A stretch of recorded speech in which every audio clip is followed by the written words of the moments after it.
What's going on, guys? Unknown Player here, and today we've got a bunch of awesome stuff to talk about. Some details on the very first Iron Banner for Destiny 2 and its new Engram rewards. There's the Prestige raid, which is going to increase the level cap, some faction rally details, and some other interesting things I wanted to mention as well.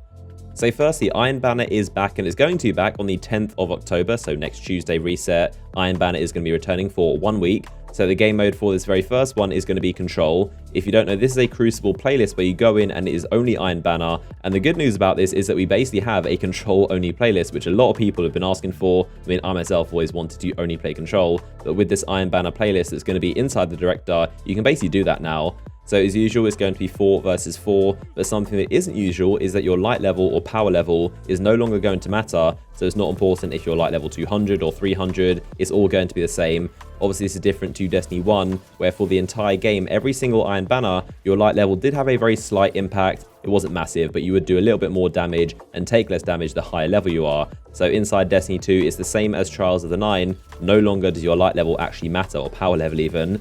So let's talk about your rewards, the reason for doing this, the stuff to grind for. This is some of the armor sets you can see for the Hunter, Titan, and Warlock, looking very, very nice. I mean, it's not really a surprise. Iron Banner has always been some of the best looking gear sets in the game, and the weapons normally have some of the best perk rolls for PvP as well. So looking forward to seeing those. Unfortunately, they didn't show off any of the weapons just yet. I'm guessing they're not going to, but just the armor sets for now. But of course, let me know down below in the comment section, which of these 3 armor sets do you like the look of the most? I mean, for me personally, it's got to be the Hunter. It looks so, so cool. And I especially love how most of it is gold. I mean, this definitely is a step up from Destiny 1 Iron Banner, where honestly, the Iron Banner shaders were some of the ugliest in the game. They were just really not good looking. But in this game, they've definitely stepped it up.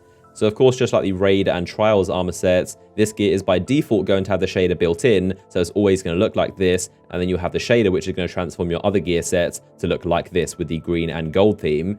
So in terms of your loot structure and how you get this stuff in the first place, it's pretty similar to most of Destiny 2, and how I mentioned in a previous video, instead of your bounties and your kind of normal quests, you're instead going to have your engram packages and of course tokens. So you complete an Iron Banner game and you're going to get a token, you obviously get more for winning, and then of course you go back to Saladin in the tower and he's going to replace those tokens for Iron Banner engrams, which can drop this loot of course. Now, it's safe to assume that with Iron Banner, all the weapons won't be immediately available. There'll probably be only a select few inside the engrams. So pretty much similar to Faction Rally, all the faction weapons weren't inside them. So basically each season and each time Iron Banner rolls around, there'll be different stuff to get from these engrams. So of course, what used to be the old bounty system has now been replaced by the new milestone system. So it's going to be similar to Trials, most things. It's going to pop up as a milestone. So the first one is called the Iron Banner. Speak with Lord Saladin in the Iron Banner grounds beneath the Traveller. And obviously they're speaking figuratively. They don't mean literally under the Traveller. Some people thought there might be a new social space, but no, it's still in the tower. And then once you do that, it's going to unlock the Iron Banner playlist for you.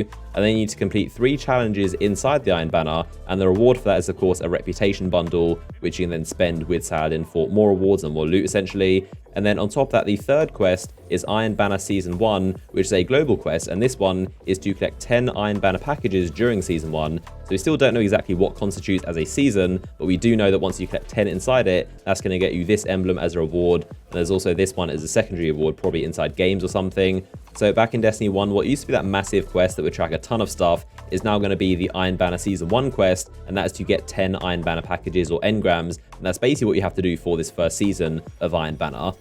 Also, as I've shown off many times, this appears to be the sidearm and also grenade launcher. So these are literally the only 2 weapons we've seen so far. They do appear to be sort of reskins, which is a bit disappointing. They're not kind of like new designs, which normally Iron Banner does have. They do seem to be kind of Suros and maybe Foundry themed. So we'll have to wait and see what the other weapons look like. Hopefully, they're a bit more elaborate. But that should be a quick rundown of everything you should know about this tournament. Like I said, next Tuesday for 1 week.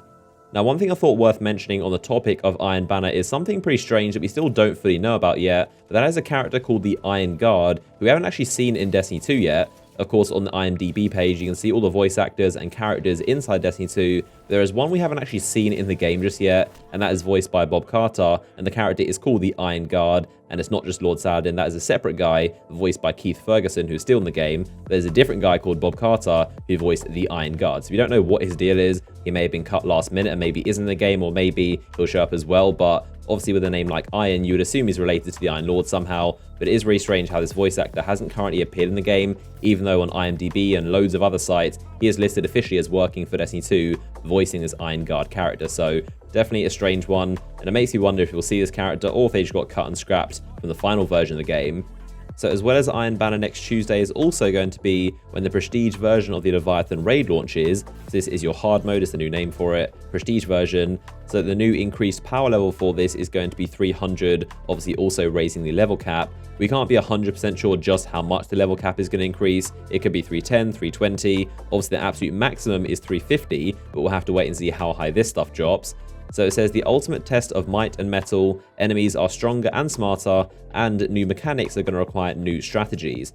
So Bungie also kind of limited expectations and did say mechanical changes to the encounters are minimal, but they are there. So this is going to be very similar, pretty much identical to hard mode or normal mode in Destiny 1. Don't expect a new raid or new bosses. It's simply going to be new mechanics, do an extra thing. It's going to be a lot harder, but you still have the same Gauntlet, Dog, Bath section, and Callus as well. So it's going to be pretty much the same raid, just a lot more difficult. And going off the previous hard modes, it's safe to assume revives also won't be a thing. So when someone dies, they might be out for the entire encounter. Of course, a long time ago, we've also seen the armor sets for Prestige, and the main difference between Prestige and normal is the purple glowy stuff and also more gold. So that is the main differences. And then, of course, on top of that, you'll get this aura around your head, which lasts a week, just like the Trials and Prestige Nightfall one, and this emblem for completing the Prestige version of this raid.